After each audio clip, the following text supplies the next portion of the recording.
Hello fellow sim racers and welcome to another Assetto Corsa Competizione GT4 pack preview video. This race is in the Chevrolet Camaro GT4, one of my favourite cars in the pack. Well, just one of my favourite GT4 cars in general. I'm here at Laguna Seca for really obvious reasons, and we're going to take the car around, show you what it's like in race conditions. This is now the 6th video I've done in this series. I've had a little bit of a sleep overnight and I've come back to do this. Going to try and not run into the back of that Porsche Cayman going into turn... Actually, I think this is turn 2, not turn 1. I think the little left-hand kink is turn 1. That's not really relevant. What was relevant was the fact that I've had no practice yet this morning. That was the first corner I've done. So the driving could be a little bit ropey while I get my head around this Camaro GT4, which has some interesting handling. Obviously we have no tyre warmers, as I've mentioned in every video, so first lap or two are going to be pretty much a write-off anyway, but this has such a big engine out front compared to the other cars. It's a 6.2 litre V8 I think, which is a bit of a sledgehammer to crack the GT4 walnut that we're competing in here. What that does mean is that she likes to understeer. She likes to understeer a lot. All of the cars understeer on the first lap because the front tyres are basically useless. They're like those hard Lego tyres you used to get. But yeah, getting through this curve in particular, rainy curve, as we get a handful of understeer there, sort of get away with it, still sticking with the McLaren in front of us. But yeah, some of these mid-speed corners are particularly troublesome, so expect some problems later on in the race while I'm working out which way up is. One lap down already, and see if I can run it up against the wall. I don't get the cool reverb effect. I wanted to give you guys a sampling of the exhaust note. Maybe I'll throw something in at the end of the video.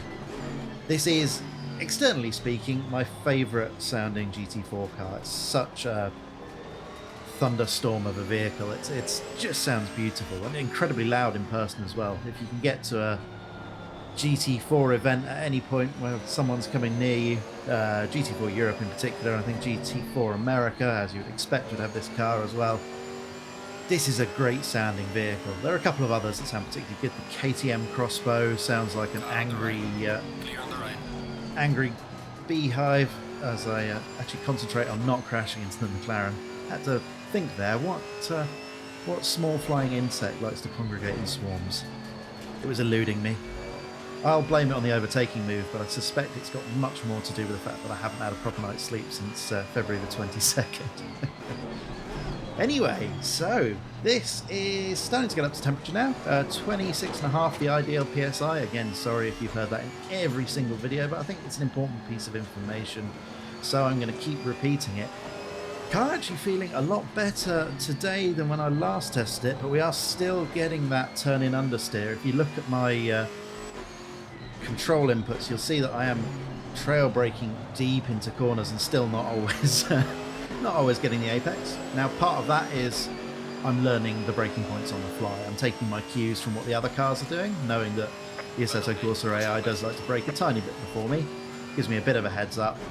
But yeah, I've not had enormous amounts of times with these cars, and you know, I've certainly not driven every car at every track. Far from it, in fact. I've probably driven every car at 2 or 3 tracks at this stage, because, you know, I've been making videos rather than sussing out every in and out of each car. But as we demonstrate just why that understeer is such a problem.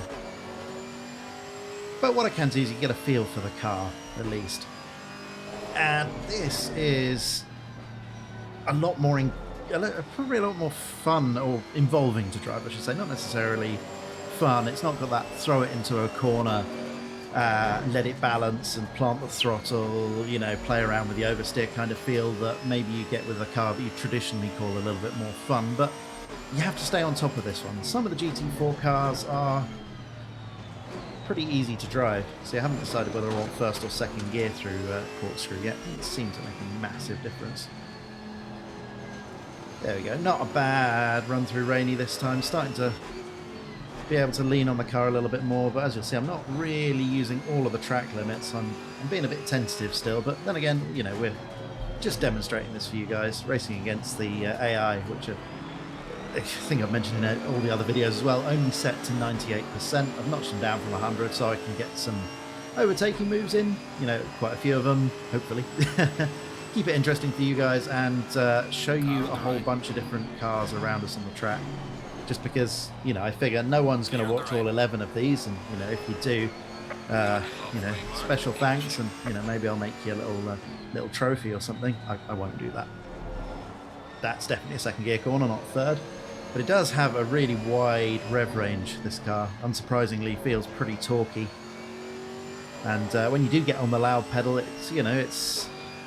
Despite the restrictions placed by it being down-tuned to GT4, nearly said GT3 then, not for the first time, I can tell you that, and it almost certainly won't be the last. But yeah, even with the restrictions for GT4 and the BOP on top of it, any restrictor it might be running, it's still got plenty of torque low down. So once you get back on the power, it's shall we? Yeah. Let's just totally send it on the Ginetta. He's still on the inside, finding the Assetto Corsa AI particularly racy in these GT4s. A bit less aero limited. Maybe that's helping them be a bit more racy. It's certainly going to help him here as I miss my braking point, understeer wide, and get nowhere near the apex. Again, not for the first time. Right, let's try and cruise up to the back of this other Camaro. We've got 4 minutes or so left, probably about 3 laps, depending on where the leader crosses the finish line. See if we can get up to the back of him. Don't know what the braking point for turn 1 is yet.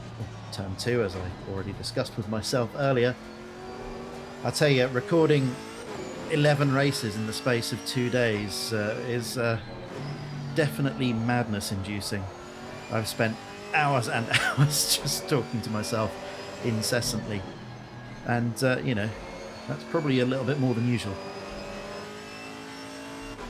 2.7 seconds to the Corvette. It's not a Corvette. What are they trying to call it? A Corvette. 2.4 seconds to the Camaro in front. We are making a bit of an impact now we're not in traffic, and he is very caught up behind the KTM Crossbow, which sadly for a car that looks so amazing and does sound really good, just doesn't feel like the fastest car in this particular pack. And by it doesn't feel like the fastest car, I mean it's, in my experience, probably one of the slower ones, if not the slowest. I don't know, it's really difficult to tell. It's tough to make concrete predictions even with a reasonable amount of testing. Now, if I'd put a bit more practice in, and any practice in for that matter, and I was concentrating on driving a bit more, we could probably actually cruise up to this Camaro fairly easily on 98% AI, but I've done neither of those things. Let's try and brake a little bit later for T2. Better.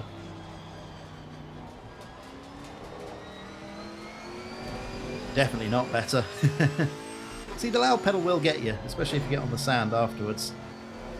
These cars in general are just a bit more, I'm not sure how to put it, a bit more finely balanced once you get on the grip limit than the GT3 cars are. There's a lot more just moving it around on the grip limit, I think. You know, you might be able to see it from my steering inputs at times. I feel like you're just a little bit more engaged in the driving, just because, you know, once the car's settled in the GT3s, particularly through mid and high speed corners, it's kind of reasonably planted, and even if you are on the grip limit, you're making small adjustments. With the GT4s, you are, I think, moving it a lot more throughout the corner, changing the balance, just shifting it slightly. It doesn't settle quite in the same way. Now that might again be my relative lack of experience compared to GT3s, in which I've done 600 or 700 hours I think in total on Assetto Corsa Competizione, and GT4s I've done maybe 30 or 40 at this stage. Hard to tell, I've not really been keeping track. Speaking of not keeping track, I'm actually dropping away from the car in front. 2/10 slower. Terrible.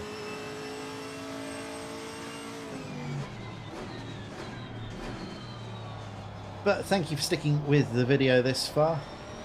as I don't really have the I'm going to have to learn where to stand on the throttle for the first hairpin, aren't I? That much is clear.